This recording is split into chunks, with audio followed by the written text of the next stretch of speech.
Hey guys, welcome to my YouTube channel. তো আজকে আমরা সকাল সকাল বেরিয়ে গেছি মহাকাল মন্দিরে পুজো দেওয়ার জন্য। শুনেছি মহাকাল মন্দির অনেক জাগ্রত, তাই আমরা সকাল সকাল ঘুম থেকে উঠে স্নান করে চলে আসলাম মহাকাল মন্দিরে পুজো দেওয়ার জন্য।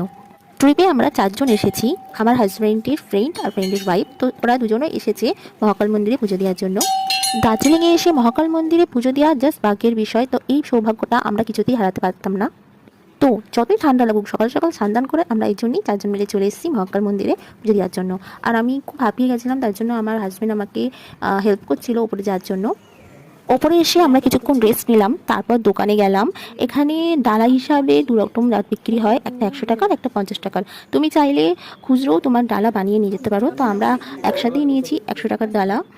এখানে প্রচুর বানর আছে, যাদের কাছ থেকে তোমাকে ডালা বাছিয়ে নিয়ে যেতে হবে মন্দিরে। আসলে মন্দিরটা অনেকটা উঁচুতে, তাই আমরা উঠতে হাঁপিয়ে গেছিলাম, কিন্তু ওঠার পর মনটা খুব ভালো লাগছিল। কিন্তু জায়গাটা খুব সুন্দর, আর একটা ভগবানের স্থানে এসে মনটা অবশ্যই শান্তি হয়ে যায়। আর আমরা পুজো দেওয়ার পর একটু আশেপাশে ঘুরছিলাম। গাইজ, তোমরা যদি দার্জিলিংয়ে আসো তাহলে অবশ্যই মহাকাল মন্দির থেকে এসে ঘুরে যাবে। তারপরে আমি আর আমার হাজবেন্ড ঢাকা বাঁধলাম, বেঁধে নিজের মনস্কামনা বললাম। সো গাইজ, যদি আমার ভিডিওটি ভালো লেগে থাকে তাহলে অবশ্যই লাইক শেয়ার সাবস্ক্রাইব করে দেবে। তো আজকের জন্য এখানেই, টাটা।